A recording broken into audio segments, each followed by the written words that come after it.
Disclaimer. Hey everyone! I'm sorry I'm going to sound a little off in this video. I'm not really going to sound the best, primarily because I am sick. I will rest up, I promise, for the second half of the month, but I wanted to keep this promise of getting this video out before the new year, because, well, I don't like to break my promises. So, hope you all enjoy it. Happy holidays, and see you in the new year. Okay then, Stray Dogs is done. We're all clear. Darling, what's the next thing on the docket? Well, let's see. There's the Gen 5 rewrite. There's more Trollstar videos to do. The fact that you have to do the write-ups for the Dragons and the write-ups for the Celestials for that. You have 3 other scripts to write for next year, and... I forgot how much things pile up at the end of the year. Hey, are you okay? I'm fine. Not really. I just think maybe I need to relax a bit. I just don't think I can with all the projects that are going on right now. That's fair. Aren't you supposed to be migrating south to see your family anyway? Yeah, I was supposed to, and then all this came up. I sent a raven to explain what was going on, and they understand. I just still miss them. I'm sure they understand. Hey, why don't you look at something new? I heard this movie Spellbound came out last month. Why not give it a try? That sounds way too much like Onward, and if I'm being honest, I don't want to watch that kind of a movie right now. It's not like that. And hey, it's not like Disney, so you probably have less of a problem when it comes to copyright strikes. That's good! But it is a Netflix movie, so you might have a huge strike from them. That's bad. But it does have wonderful music from Alan Menken. That's good. But there's a few songs in there that don't really make sense. That's bad. But it was also done by the people who made Shrek and Toy Story. That's good. But it was also done by John Lasseter. Okay. I will give it a try, even though I despise the man who helped make this. What's it called again? Spellbound. Just give it a try, alright? See if you like it. Alright, but I can't promise I'm gonna like it. I think you will. 2 hours later. Hey, Starling, I'm back. I put some lunch at the opening for you. Are you okay?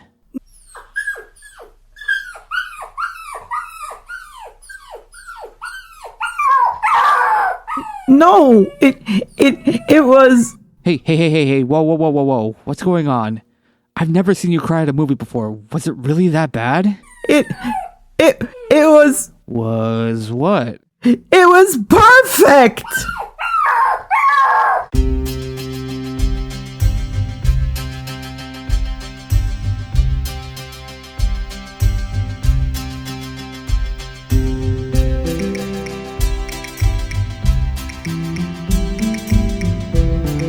Hello everyone, and welcome back to Wolf Tales, where storytelling runs wild. Happy holiday season! Whether you celebrate Hanukkah, Christmas, Kwanzaa, or anything else in between, I hope you have a wonderful holiday season with whomever and however you celebrate. As for me, I don't usually celebrate these kinds of holidays. My kind is a totally different celebration, but that's a story for another day. As our final video of the year, minus Trothar Chronicles, which, just as a heads up, will be releasing until the week of Christmas to give the team time to breathe, I was trying to find something special for all of you, and you know this channel and special videos. Every time we try to do some big project for the channel, it usually is heavily delayed or sometimes has to get scrapped. Trust me, I'm still trying to figure out how we can do the Pokemon Christmas album that one year. I'm really thinking we have to start next month in January to get it out for Christmas of the next year. But the point is, I was trying to think about something big to end off the year with. A final huzzah, if we will. And originally, that was rewriting MLP Gen 5 with the movie, comics, and just everything in order to give you this wonderful, large storytelling with voice acting and original sketches by the team. And we were going to work on it for the whole month of December.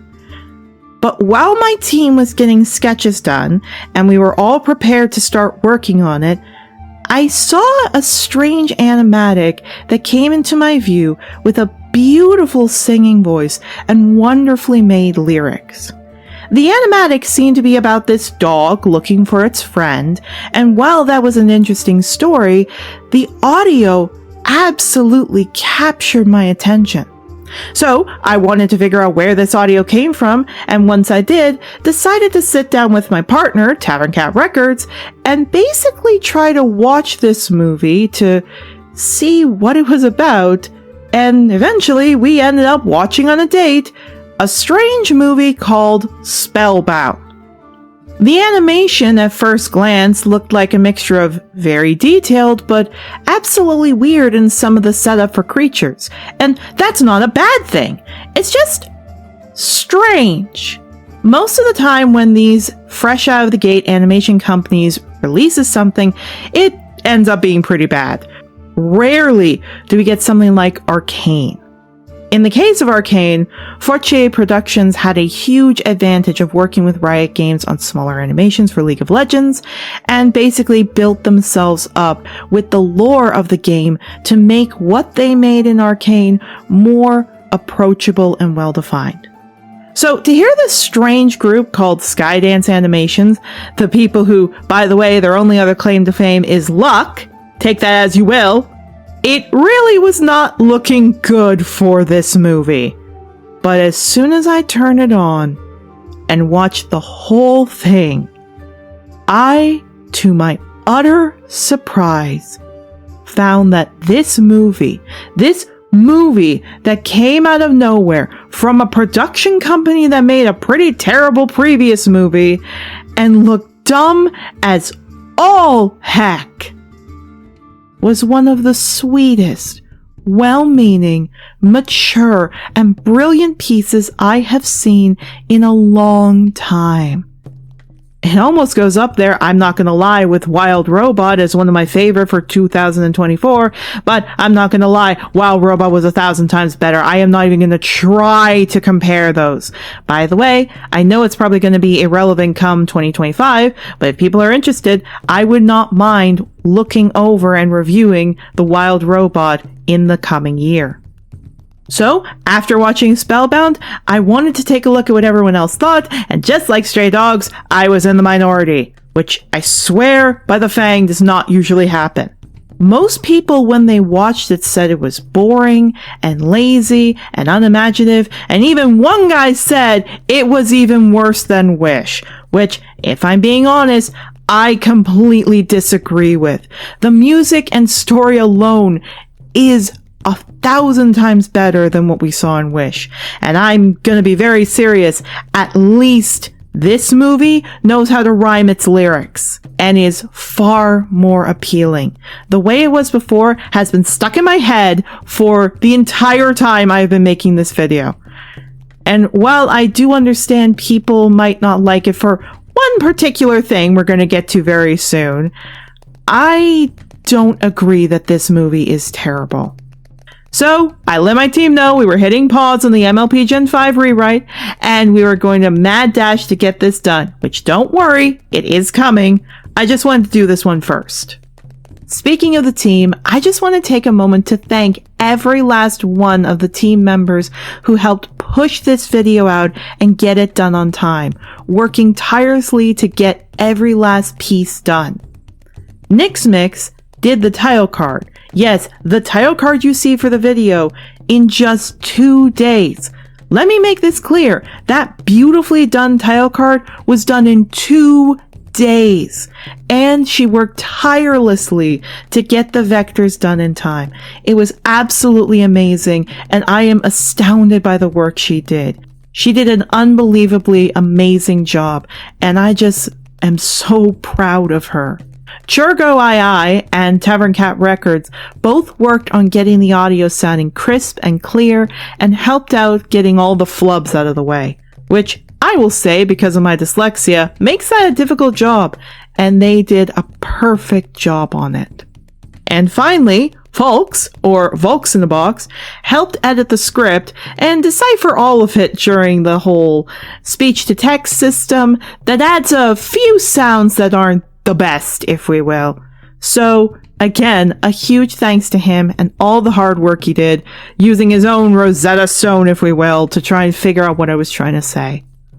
All of these people put what they were working on hold, and despite things that they were going through, worked hard to help get this review finished. So please, if you've got money and you want to hire them, don't even hesitate. I can highly recommend. You will not regret your decision. And hey, if you want to spread some cheer this holiday season, please go take a look at their work and give them praise. They all deserve a wonderful amount of praise for the work they do. On a not fun note, but an important note to say, I have to be quite open about this before we go any further into the video and mention it up front. John Lasseter, Pixar's ex-head, helped make this video. John Lasseter, for anyone who's forgetting, is a scumbag, sexist, sexual assaulter, and I'm not going to try to defend him even a bit. This guy did horrible things to women, and if you don't want to watch this film because his name is attached to it, I fully respect it. I unfortunately didn't find out his name was attached to it until after I watched the movie and was sucked in at that point. But I want to make this clear that for whatever I say in the rest of this video, I am not supporting him and telling you all to forget about all the up things he did. What I will say, however, is that he is one of 5 producers in the movie, and if you feel okay to watch it knowing he's not the head producer, if I've got this right, or want to watch it in a way that won't support the film, I fully support you. I'm not going to praise Lasseter, and I'm not going to try to defend him. And I'm not going to do this video without making it very clear that he's a scumbag that should be tossed out onto the street, ripped apart by public, or at least thrown in jail. Unfortunately, he is attached to this project, and I wanted to be open about that before we went any further. As another little side point, because I really want people to see this movie who are comfortable seeing this movie, and it hasn't been out that long, I'm gonna try to keep these as minimal spoilers as I can. There is a few things that will dip into spoiler territory, such as themes and morals, that I have to go into, but I'll try to keep it at that. For now, with all of that out of the way, let's get into Spellbound and start off, as we always do, with the story. In the magical world of Lumbria, Princess Elian, who's 15, has to run a kingdom on her own because her parents, King Solon and Queen Elsmere, have magically been turned into monsters. With her parents becoming out of control and finally revealing themselves to the public after a year in hiding, Elian heads out to the Dark Forest in order to seek advice from the oracles of the sun and moon. The oracles explain to her that her parents have to find their light and have to push through their problems in order to become human again. However, with the kingdom's army at their tails, Elian has to not only keep her parents from being killed by the army, but also handle the 2 big furry lugs so they don't kill each other. Will Elian restore her parents to humanity, or will she be stuck with monsters as parents for the rest of time? If it wasn't obvious, this is a clear-cut depiction of the hero's journey. A person has to go on a quest to help people they care about, and one event sends her skyrocketing off into an adventure to save that person. It's pretty standard and nice to see it done well, but Spellbound does it so beautifully and uniquely, I'll admit, that while it is a standard version of the tale, it morphs it into covering a very, very delicate topic absolutely perfectly, which is the topic of divorce. The movie does a good job in both directly and indirectly referencing divorce throughout the whole movie. In the beginning, Elian's parents are referenced to have been fighting before the whole monster thing happened, and certain phrases seem to show this throughout the movie very well. Things like Elian mentioning in one of the trials that she doesn't want to get put in the middle of their fighting, the advisors mentioning how the daughter has to be the mature one in this relationship with her parents, and how, at the end, the parents explain that their form of fighting is not normal or okay. In fact, the effects of their fighting on the child, Elian, is actually done very well by demonstrating both a literal and figurative mention of showing Elian coming from a broken home. The monster's negativity is clear, as we've seen that in the past, so it can change you into something horrible, but The other part of it, showing how negativity can ripple into others, especially children, and change how they behave, is incredibly important to demonstrate, and they hit it right out of the park. Going a little bit into spoiler territory, one of the trials demonstrates that by using negative words to talk out feelings, as well as using words to get back at each other, can cause damage to each other and the children that they have without even raising a hand. It is beautiful and a delicate way to describe divorce without, ironically, saying the word divorce. Words like separated, live apart, but never divorce are used so that children can talk to their parents afterwards about it without maybe hitting on someone's trigger by using the word divorce. In fact, going on a little side tangent, this theme is actually pushed so much into the villains of the film because there is no villains, just well-meaning antagonists. The parents technically are the closest thing to the villains we have, even the darkness, but the darkness isn't necessarily described as a heavy villain, just a presence that exists in everyone. The parents, on the other hand, are shown that through their fighting, they have caused this situation and caused their daughter to feel hurt. Even the idea of the advisors, who technically have their own version of a villain song, are more antagonists trying to help Elian out, and the kingdom not really trying to do anything wrong. They're not scheming or cackling behind the scenes. They just have no idea anymore what to do, and they really believe that her parents are just not there anymore, and that Elian is naive to believe this, especially when the monsters actually start hurting her. At the heart, everyone from the advisors to the general to the staff care about Elian and act more like her parents than her actual parents do. And to me, it's a very nice change of pace to show, especially in real life, there aren't any villains in divorce, just people trying to figure things out. Though that's not the case in every situation. There are some surprises that happen every now and then. Speaking of surprises, I would not be lying to you when I said that admittedly this movie reminded me way too much of Encanto, being that the villain is just antagonists and events trying to basically break down the structure of the home, though Encanto will always beat this film out by a mile. Speaking of Encanto, did you know the voice actress for Abuela, Olga Mercedes, has the role of General Cardona in the film, which I am so sorry about messing that up. I am horrible with pronunciating names. I am very sorry. Back on track, however, it's not the only surprise with casting calls in this film. The whole cast is pretty star-studded, with Rachel Zegler from West Side Story as Princess Elian, Javier Bardem from Dune as King Solon, and Nicole Kidman from Paddington as Queen Elsmere, and many more. Also, I apologize for any mess up with the names. Again, I have horrible time pronouncing names. They make a wonderful cast, and they bring the characters to life. But, getting back on track with the story, while they bring the characters to life, the story is not plot or character driven, it's theme driven, which is rare and there's a reason for it. Theme driven stories are not horrible, but they kind of don't make the story as memorable or the characters as memorable. The characters don't grow as much as they should without them just focusing on the theme of divorce.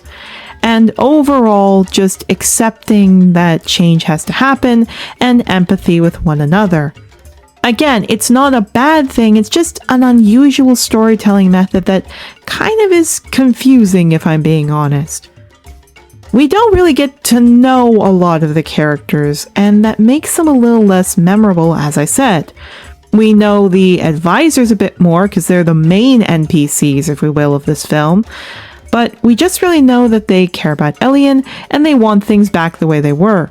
The general we know is aggressive. The oracles are, well, happy and a little bit of an odd couple.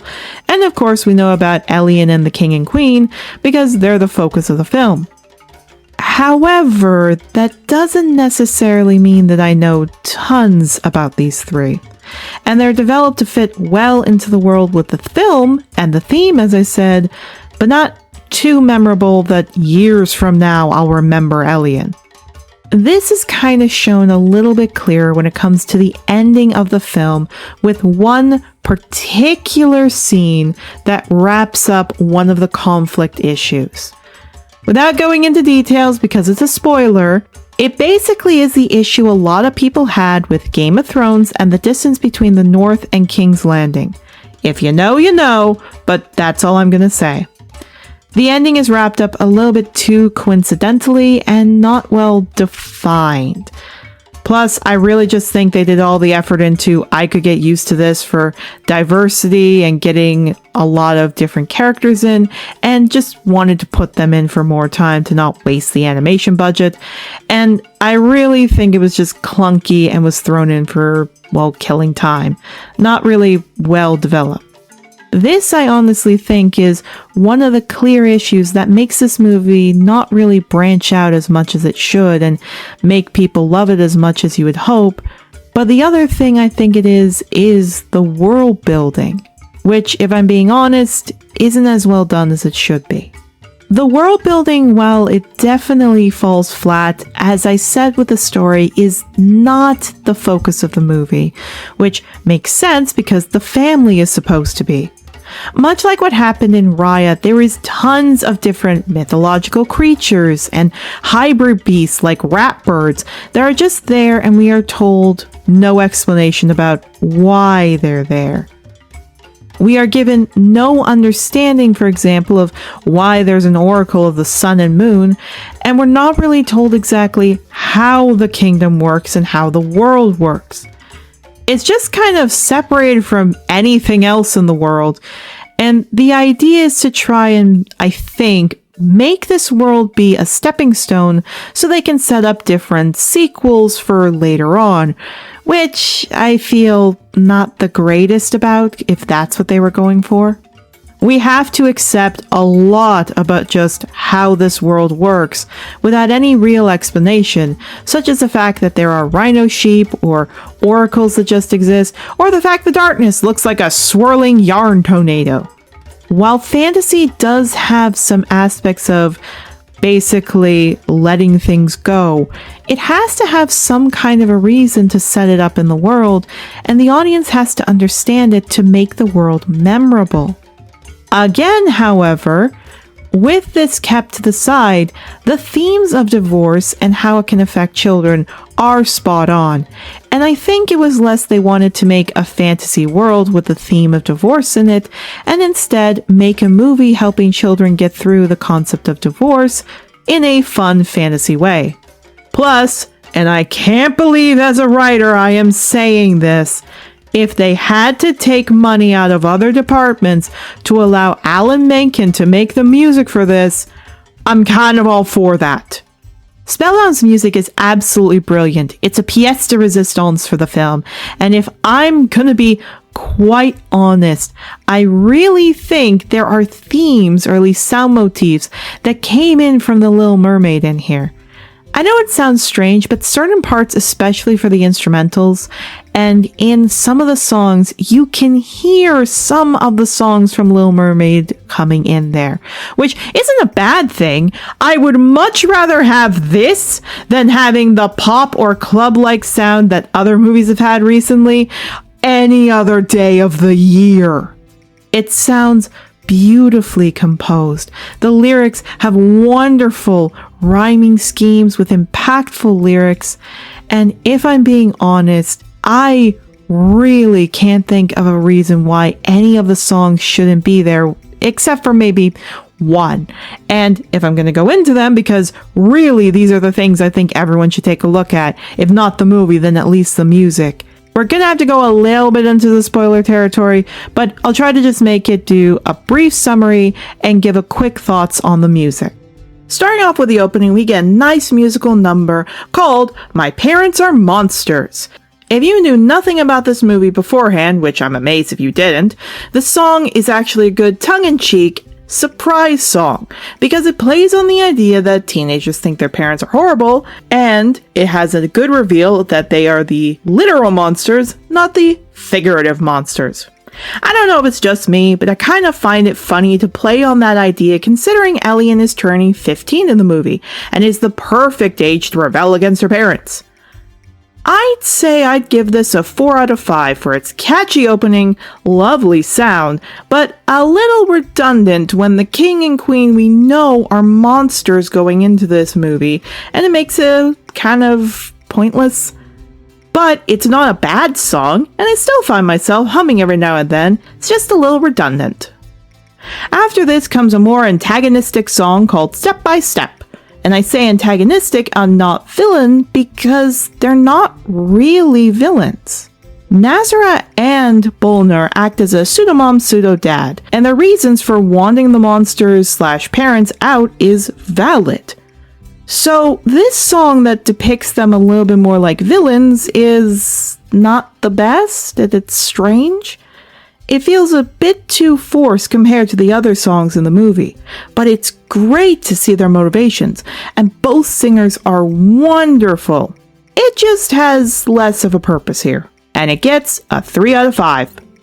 We then get a comedic sketch that kind of is a song, more a gag, so I'm not really going to rate this. The song's called How to Break the Spell. It's sung by the oracles, and it basically explains the conflict, which is all I'm going to get into, since it does have some spoilers attached to it.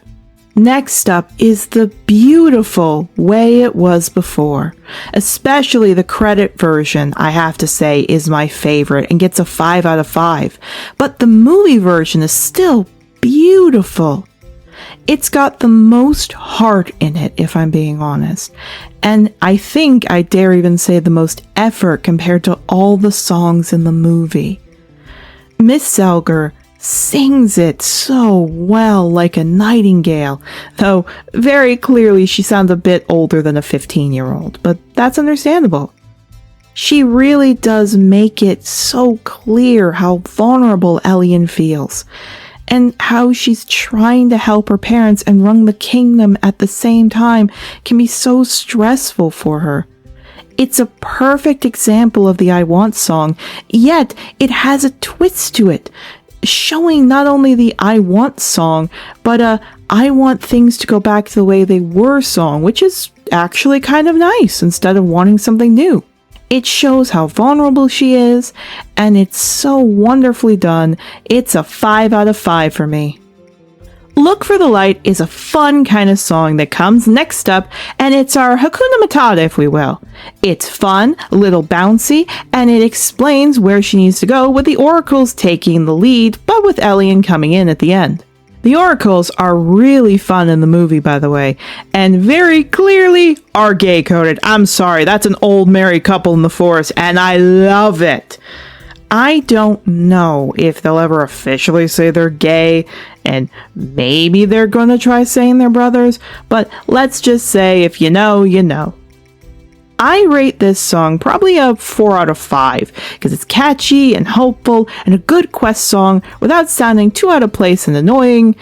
I just prefer ones that have a little bit more emotion into them. Though again, considering this is a Sidekick song, it's not bad at all.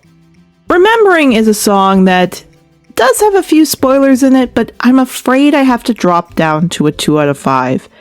It's one of the only songs that Kidman and Bardman are in the movie singing primarily, and at no fault of their own, they sound absolutely stupid here. The idea is that by this point in the movie, the characters are learning their humanity or light again, and they're starting to recognize words, but not their context of the meaning.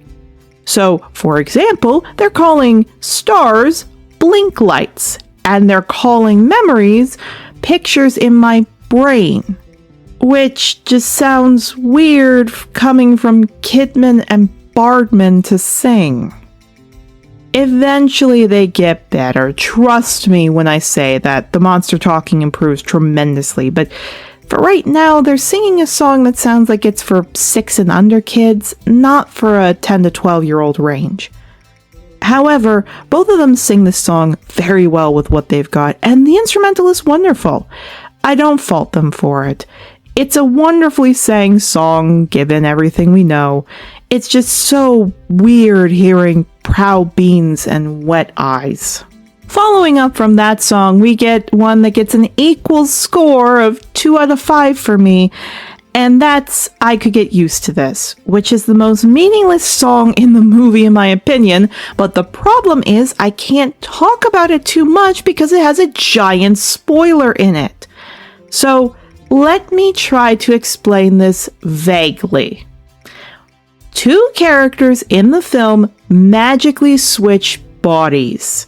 And this character that switched the body specifically is talking about how they're trying new things and they could get used to it.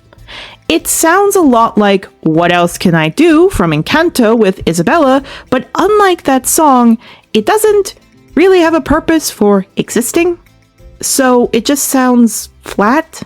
The animation is amazing in it, and I'll save that for another section, but while it's catchy, the voice actor does really good, and it's nice, it just has no purpose for existing, and while it doesn't sound as bad as Proud Beans, it's still not good, so, as I said, 2 out of 5. What About Me is a big conflict song, and again has huge spoilers. So, to put it simply, at the last 30 minutes of the film, Ellen basically snaps, and she lets it all out. While I have never been in a situation like divorce before, Rachel Zegler, in my opinion, puts perfect tones into the performance, and you can feel the anger dripping off of her performance. Once again, this bumps up to a 4 out of 5, because while it is a good song, in my opinion, it's not as good as the next song. The second last song in the movie, which I'm going to call the reprise song, is a beautiful 5 out of 5 for me. Once again, Kidman and Barman sing the first half of the song perfectly, and they sing the song far better and more interesting than their other song because they're actually allowed to sing like adults. The second half of the song, once again, is sung by Rachel Zegler, and she hits it out of the park. The emotion, the sound, the words all blend together to make it sound perfect for a reprise song. You can definitely hear the Little Mermaid in it, but if I'm being honest, I have no problem with this. Alan Menken made a beautiful song with wonderful instrumental and lyrics, and I have no qualms if it sounds like a past movie he did, because it sounds amazing. Finally, the epilogue song is a nice one, and I'd say is a good 3 out of 5. It sounds terrific, and it is wonderful. It's just hard to hold a candle to what just came before it. Once again, Miss Zegler sings a beautiful performance and hits it right out of the park as a good ending song, and while I won't go into details, wraps up the movie in a pristine, perfect bow. It just doesn't sound as good as the previous songs, and admittedly, one song that close after another does make this one seem a little bit strange, but it's still good, and I still enjoyed myself. Like I said, the music and story are wonderful and the themes are absolutely perfect. Though the question now is the animation good or is it poorly done? And the answer to that is this movie gets a solid 2 paws way up. Skydance Studios, which I need to add this little thing, was founded by David Ellison, but whose head of animation is John Lasseter. And again, if that makes you uncomfortable, that is okay to skip. Please don't feel like you have to. This is just something I want to let people know. And it wouldn't be fair if I didn't talk about this in the review, which is kind of ironic because I had to do some retakes of the last 4 pages of the script, so I figured I would add this in. In my opinion, Skydance Studios greatly improved their animation from Luck and made a truly wonderful animated film. Those griffin flying scenes are absolutely terrific, kind of reminding me of DreamWorks flight scenes, and I really wish we had more of them. I'm not gonna lie, if they made a sequel, I hope it's Elian going off on a grand adventure, because let me tell you, if those griffin stuffed toys were sold on shelves for some big fantasy adventure, they would sell like hotcakes. All of the other creatures and general backgrounds look terrific and move like they should, with good weight and spine movement. But the only issue the film has is something called the darkness, and how it's never really fully talked about and looks like something you see in a student film. The darkness basically is a swirling tornado that just looks like what happens when you put tea into a cup and it just has a few little squiggly lines before you stir it with a spoon. Or like a few strings of yarn have just been tangled up with each other. The darkness itself is not designed the best, and to be honest, it's not just its design that should have been fixed up, but the story and world building. As mentioned above with the writing, the world building is something I'd like to talk about for a second, because when examining the darkness, it shows how subpar it is. The darkness is never fully described or explained to us, just that it feeds on negative emotion and everyone has it, and it's standard darkness. But it never tells us why it's here, why it's called the Dark Forest, and just everything about it is not really given us even a crumb of understanding, which is confusing and annoying. Yet, at the same time, I almost kind of forgive it. I know, it's strange, because I'm the one that always harps on about good storytelling and good world building, but in this one tiny case, I have to give it a little bit of a break. See, this film falls under high fantasy, which, compared to urban fantasy, basically describes that the world of fantasy is not in our own, instead of urban fantasy, which tries to put the fantasy in our world. So, because it's a high fantasy setting, we already know that this land has pointed ears and has flying griffin cats and oracles and lakes of light and strange hybrid creatures, and we accept that because that's what you do in a high fantasy world. Though in the high fantasy world, it also has to come with some explanation. Again, it doesn't mean I give this fully a pass, just that it's a little bit more understanding why not everything is explained. Unlike in something like Percy Jackson, which is urban fantasy, where it has to go into detail to explain how people could not see this fantasy world, and in xenofiction, like with Stray Dogs, where it really has to showcase out this dog society in human worlds, and just how to explain all the events with real life logic. It really doesn't do the best it could, but at the same time, you understand it, and you give it a little bit of a break. To be honest, to explain why it feels choppy, I would have loved if the twist was a never-ending story kind of idea, where this young girl is writing and drawing in a book, and she inserts herself as Elian into the world to help her overcome the pain of her own parents divorcing. That she uses this story to come to terms with and express what she needs to get out, before maybe she talks to her own parents about it. It could explain why the designs look a little bit more like in a kid's book and how everything is just jumbled up. But again, while the story isn't necessarily bad, the world building could use a huge work, which makes it go from great storytelling to okay storytelling. But again, in the idea of world building and storytelling, and continuing on with our tangent, what does shine through is actually the sidekicks. Unlike in other films, there are 5 main sidekicks: Fink, the Oracles, and the Advisors, which all of them do a great job. They each play a very well role and make themselves feel enjoyable and not annoying. Fink, I think honestly is going to be a plushie soon. He's super cute and he reminds me of a Prog. Each one of the sidekicks gets at least a few laughs out of you, and I wasn't dreading them seeing them on screen. In fact, I really was excited for people like the Oracles to come back and give us a little bit of fun. Technically, the King and Queen act as sidekicks, but to me they're more dortagonists. So when examining all of our, sidekicks, I think they were done very well, and they weren't annoying.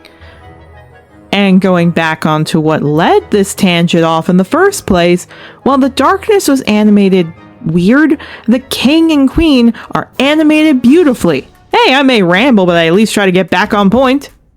Clearly, the King's monster form was based on a pangolin and a bear, and sure enough, we see him digging and roaring like a bear would.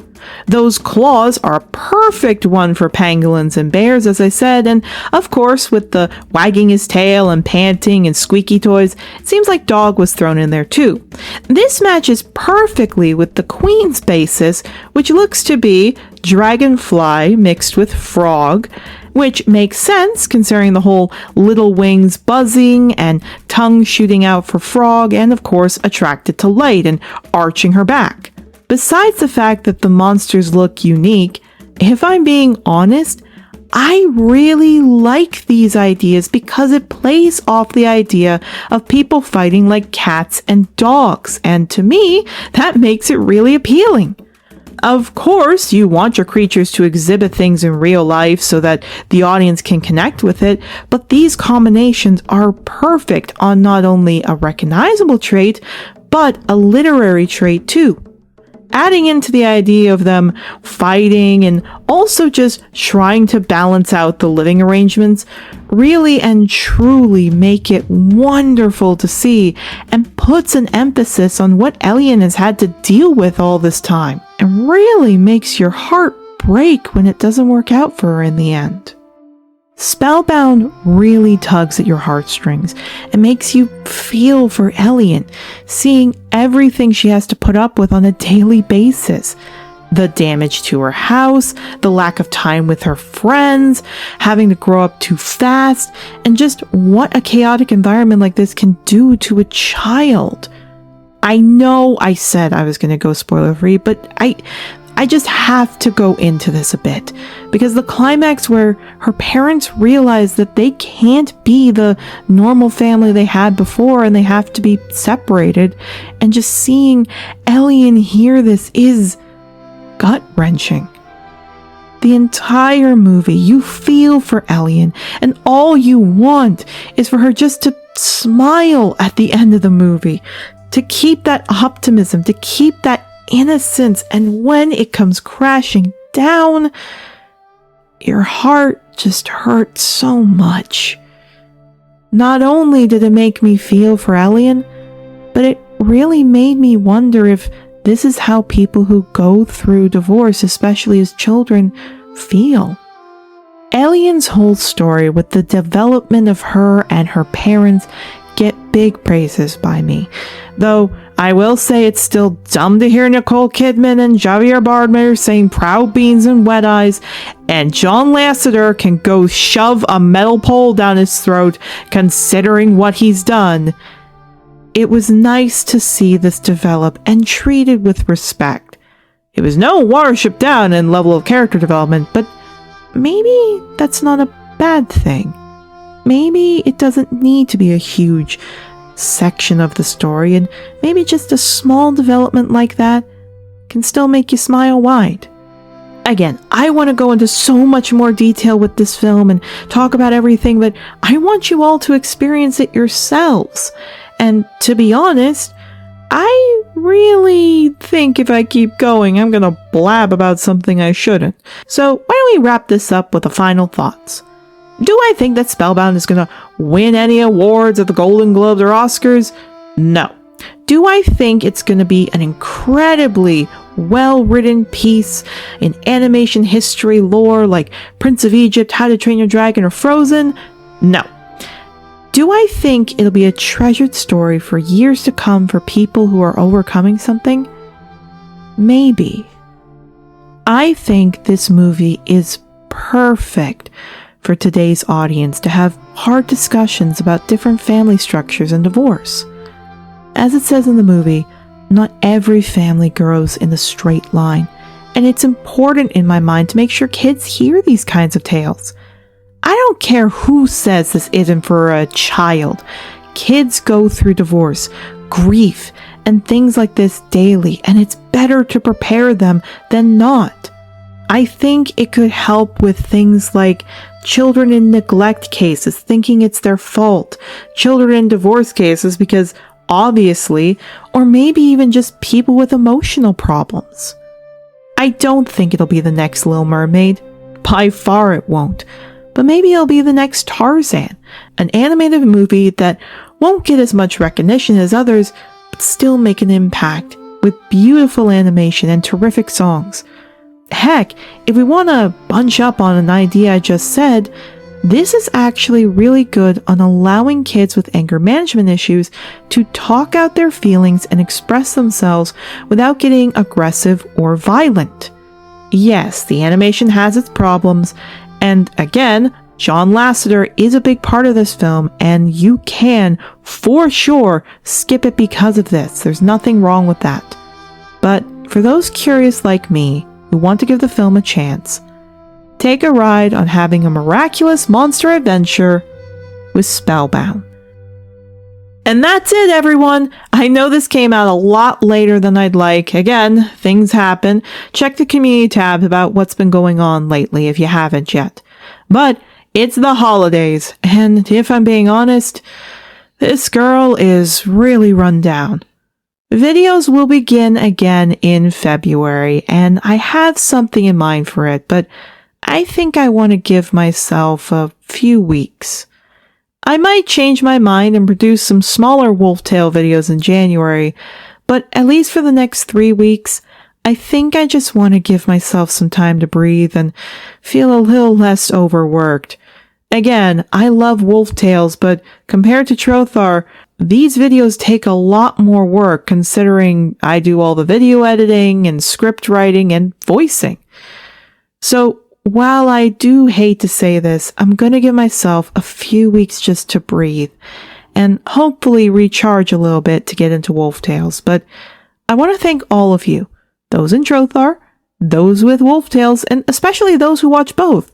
I know change is a big thing for everyone, but Trothar has helped me keep the audience on the channel going while also showcasing off something I feel proud of. Not something I'm reviewing, but something I'm showing off to all of you, my own writing skills. So please take your time and have fun watching those videos. And hey, if D&D is not your thing, that's okay too. When things have gotten better, because fingers crossed, Churgo might actually be immigrating up here, and I'm so proud of him for doing that. Things will get easier, helping around the house and getting work done. So until then, things might be a little bumpy, but like this video taught, change is a part of life, and I hope you all are a part of me as we keep going on. For now, this has been Silver Starling. See you next time you want to run with the pack. And happy holidays.